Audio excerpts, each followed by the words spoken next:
तुर्की language course में admission हासिल करके किस तरह से आप फ्रेश पासपोर्ट पर भी तुर्की में जा सकते हैं। चाहे आपकी बैंक स्टेटमेंट ना भी हो, चाहे आपने कहीं पे ट्रेवल ना भी किया हो, चाहे आपका एनटीएन ना बना हो, बिजनेस रेलिवेंट डॉक्यूमेंट ना हो, चाहे आप जॉब भी ना करते हो और चाहे आपकी बैंक स्टेटमेंट जिस तरह मैंने आपको पहले बताया ना हो, महज अगर आपने मैट्रिक की हुई है तो आप फ्रेश पासपोर्ट पर लैंग्वेज कोर्स पर तुर्की जा सकते हैं। मैट्रिक बेसिस पे भी और इंटरमीडिएट की बेसिस पर भी किस तरह से ये पॉसिबल है। आज से पहले भी हमने काफी तुर्की वीजा ग्रांट करवाए हैं और कुछ टूरिस्ट वीजा भी थे, लेकिन आज जो मैं स्पेसिफिकली बात कर रहा हूं ये स्टडी वीजा लैंग्वेज कोर्स के बारे में मैं बात कर रहा हूं, जो कि वीजा आप फ्रेश पासपोर्ट पर भी हासिल कर सकते हैं। अगर हम टूरिस्ट वीजा की बात करें तो टूरिस्ट वीजा तुर्की के आज से 2 या 3 साल पहले फ्रेश पासपोर्ट पर भी ग्रांट हो जाते थे, लेकिन कंपैरेटिवली अगर 2025 की बात करें तो तुर्की वीजा हासिल करना कंपैरेटिवली थोड़ा सा मुश्किल हो गया है।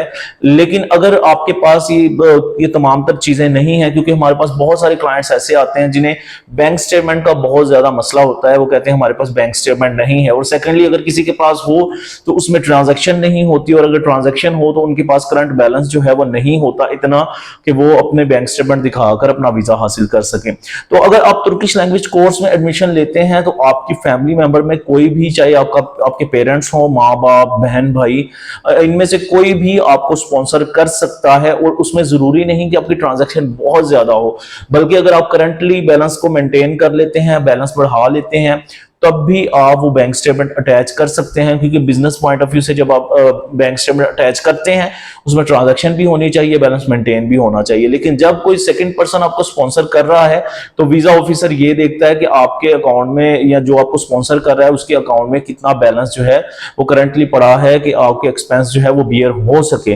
तो ये एक बड़ी अच्छी अपॉर्चुनिटी है उन हजरात के लिए जिनका फ्रेश पासपोर्ट है और बैंक स्टेटमेंट भी नहीं है, और वो इस बात से डरते हैं कि कहीं हम वीजा अप्लाई करें तो हमारे पैसे जाया ना हो जाए। क्योंकि इस वक्त जो तुर्की एम्बेसी की एनातोलिया की फीस है, सारा कुछ मिला के, इंश्योरेंस की फीस मिला के तकरीबन करंटली 50,000 प्लस जो है एम्बेसी की फीस सिंगल एंट्री वीजा की बन रही है। और अगर आप मल्टीपल वीजा की बात करें, डबल एंट्री वीजा की या मल्टीपल एंट्री की, तो उसकी फीस तकरीबन 1 लाख से भी ऊपर चली जाती है। तो चूंकि इसकी फीस काफी ज्यादा है, लोग इसका वीजा अप्लाई करने से डरते हैं, क्योंकि जब लॉस होता है तो काफी ज्यादा लॉस होता है। अगर आप मैट्रिक कर चुके हैं या आप इंटरमीडिएट हैं, चाहे आपकी एजुकेशन में गैप है 2 या 3 साल का, तब भी आप एलिजिबल हैं इसका वीजा अप्लाई करने में। इसमें यह होता है कि आप हमें अपने एजुकेशनल डॉक्यूमेंट सेंड करते हैं, पासपोर्ट सेंड करते हैं, उसके बाद हम आपका एडमिशन लेटर मंगवाते हैं।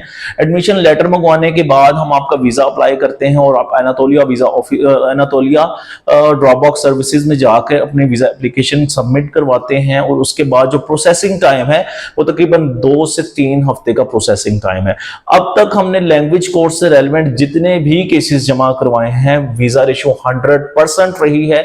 कोई एक भी वीजा रिजेक्ट नहीं हुआ, बल्कि तमाम तर वीजा जो है वो ग्रांट हुए हैं। सो अगर आपका फ्रेश पासपोर्ट है, बैंक स्टेटमेंट नहीं है, आप का बिजनेस भी नहीं है और आप तुर्की जाना चाहते हैं, चाहे आप स्टडी बेसिस पे जाना चाहते हो या आप टूरिस्टिक पॉइंट ऑफ व्यू से जाना चाहते हैं, तब भी आप इसको अचीव कर सकते हैं। सेकेंडली, ये जो वीजा आप अप्लाई करते हैं इसमें एक और अपॉर्चुनिटी ये है कि जब आप टूरिस्ट वीजा अप्लाई करते हैं उसमें ड्यूरेशन ऑफ स्टे हम कम रखते हैं, फॉर एग्जाम्पल 7 या 10 दिन। सो इसमें जो वीजा आपका ग्रांट होता है, बाजुकात 90 दिन का आपको स्टे मिल जाता है, या बाजुकात आपको 1 मंथ का भी स्टे मिल जाता है। और सेकेंडली, इसमें जब आप टीआरसी लेते हैं तो एजुकेशनल पर्पस के लिए जब आप जाते हैं लैंग्वेज कोर्स पर, तो टीआरसी आपको मिलना बहुत आसान होती है, रिजेक्शन के चांसेस ना होने के बराबर होते हैं। इसके बरक्स अगर टूरिस्टिक पॉइंट ऑफ व्यू से बात करें तो इस वक्त उसकी टीआरसी हासिल करना कंपैरेटिवली मुश्किल है।